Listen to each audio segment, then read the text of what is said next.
Faber Piano Adventures, Level 3B, pages 40 and 41. The song is called Sea Chantey. In this piece, we're going to be playing a theme and then variations on that theme. Now, variations are when we change the main theme just a little bit by adding different rhythms or pulling away from the rhythms or adding extra notes and so forth. Okay, so let's find our position first on this one. Here's middle C. Our right hand's going to start on D, E, F, G, A. The left hand will be in a D position an octave lower. So here's middle C. Just go down to bass C and come up one to D. D, E, F, G, A. Let's listen to this piece and then we'll talk about the details at the end.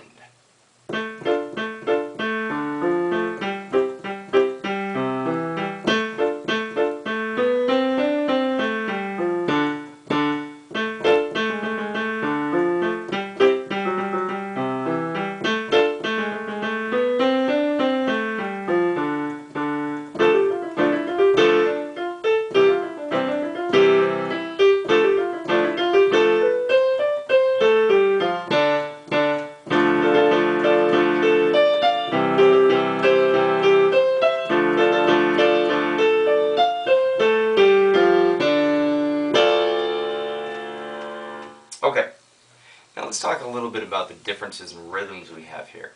In the first two bars, we're playing just eighth notes, but we're going back and forth between staccato and legato, and in the bass, we're actually playing accented notes. So try to hit these bass notes a little louder. And then legato, louder, louder.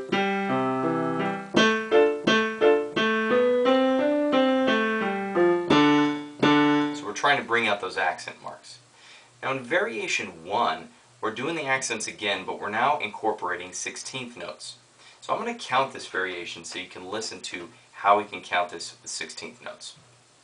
1 and 2 E and a 3 and 4 and 1 and 2 E and a 3 and 4 and... So that's how we can do it. Now if that gives you trouble, you can count the entire measure using 1 E and a 2 E and a 3 E and a 4 E and a.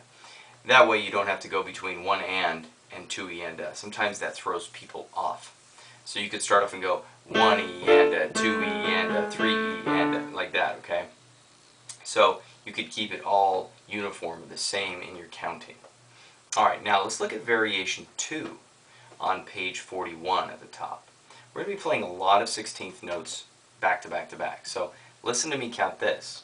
1 E and a, 2 E and a, 3 and 4 and. So once again we have those two different countings. So you could just keep counting 1 E and a, 2 E and a, 3 E and a, 4 E and a, like this. 1 E and a, 2 E and a, 3 E and a, 4 E and a. If you want to. You don't have to. So we're doing the same thing in the next measure. Now, the one thing I want you to watch out for here, this is measure 11 on page 41, is the fingering. Watch what happens here.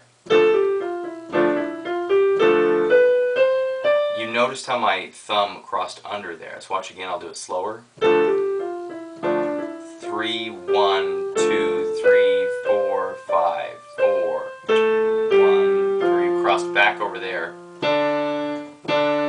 So make sure you get that fingering right. Now in variation 3, we're doing 16ths with the 8ths. So